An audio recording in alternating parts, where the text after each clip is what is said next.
এবার ভাঙড়ে নজর রাখি। ভাঙড় এবার উত্তপ্ত রাজনৈতিক কারণে নয়, ভাঙড় এবার উত্তপ্ত হয়ে উঠেছে, চাঞ্চল্য তৈরি হয়েছে বিবাহ বহির্ভূত সম্পর্কের জের, এবং যার জন্যই স্বামী স্ত্রীকে কুপিয়ে খুন করেছেন, গলা টিপে খুন করেছেন এবং তারপর খালে ফেলে দিয়েছেন, এমনটা অভিযোগ উঠে আসছে। যদিও কিভাবে খুন করা হলো, ইন্টেনশন কি রয়েছে, যদি ইন্টেনশন মনে করা হচ্ছে বিবাহ বহির্ভূত সম্পর্কের জের এবং তার জন্যই সন্দেহের বশেই দীর্ঘদিন ধরে টানাপোড়েন লেগেছিল এবং সেখানেই হঠাৎ করেই উঠে আসে এমন চাঞ্চল্যকর খবর বৃহস্পতিবার, এবং খাল থেকে উদ্ধার করা হয় দেহ।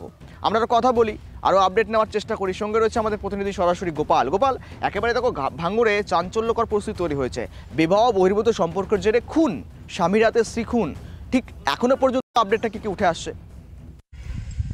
মাত্র দাম্পত্য জীবনের 4 বছরের শেষের পথে, অর্থাৎ গত 4 বছর আগে মিতা নস্করের সঙ্গে বিবাহ হয় দেবাশিস নস্করের, ভাঙড়ের খুটিয়াশরী এলাকায়।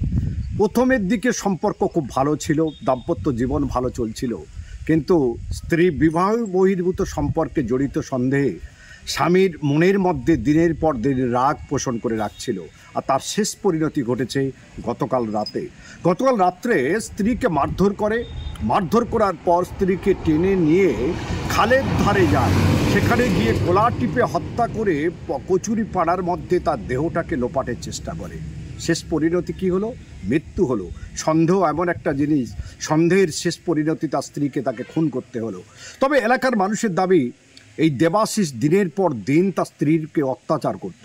সেই অত্যাচারের শেষ সীমা পৌঁছে যায় গতকাল রাত্রে। এলাকার মানুষজন জানতে পেরে তারা খবর দেয় স্থানীয় থানার পুলিশ এসে পুকুরে নেমে খুঁজে তারপরে মৃতদেহ উদ্ধার করে, গ্রেপ্তার করে স্বামী দেবাশিসকে। আজকে তাকে বারুইপুর আদালতে তোলা হবে। অন্যদিকে যেটুকু জানা গেছে, আজকের ময়নাতদন্তের পর জানা যাবে প্রকৃত গোলাটিপে খুন না অন্য কোনো মারধর করে খুন, সেটা কিন্তু আর ময়নাতদন্তের রিপোর্ট আসার পরেই তবে জানা যাবে। তবে যাই হোক না কেন, মানুষের দাবি মাত্র 4 বছরে তাদের দাম্পত্য জীবনের শেষ পরিণতি ঘটে গেল সন্দেহের বশে। মেরেছে, ওদের পরিবার সব সামনে মিলে মেরেছে, ও একা মারেনি। জামাই একা সমর্থ মানে এও আছে সঙ্গে, এটা হ্যাঁ পরিবারও দায়ী।